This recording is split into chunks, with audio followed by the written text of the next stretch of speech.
it's about taking that next step for Matt Rhule here in year 3. And when you look at what they have in October, they play at Maryland, they play at Minnesota, and they play Northwestern. Now, subtract Northwestern from that equation, because if you lose to Northwestern, the conversation becomes a lot less fun to be had about this year, because Northwestern is a game you should win.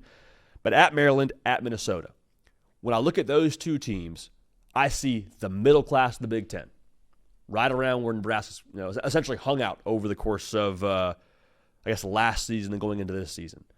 But Matt Rhule didn't go to Nebraska to go win 7-8 games and go to a bowl game. We end the bowl drought. That's awesome. Good for us. He's not there to hang out in the middle class of the Big Ten. You hired Matt Rhule to go compete for Big Ten championships and be a team that can make the college football playoff. If you don't believe me, look at what you're paying Dylan Raiola, or go do some digging on what you're paying Dylan Raiola. It's not a free $99 price point. He didn't just come to Nebraska because he's got a family member that went there. I'm sure that was part of it.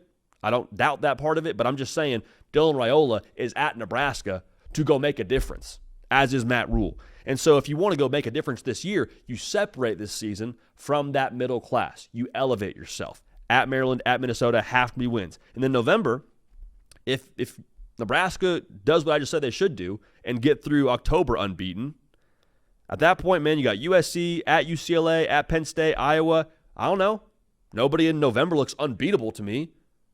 USC, the way they lost to Illinois, I think Nebraska could replicate that. At UCLA, I know they just beat Penn State, but that was their only win so far. At Penn State, they just lost to a team that hasn't won a game yet.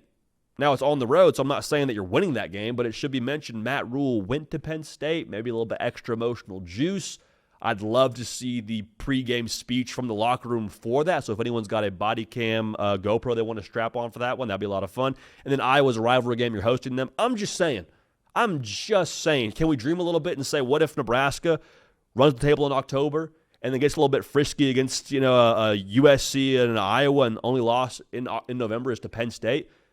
10-2 Huskers. I'm just saying, anything is possible. It's college football, and crazy things happen in college football all the time. What this would mean for Nebraska if you do what you're supposed to do in October and get to November with that kind of excitement and juice around you.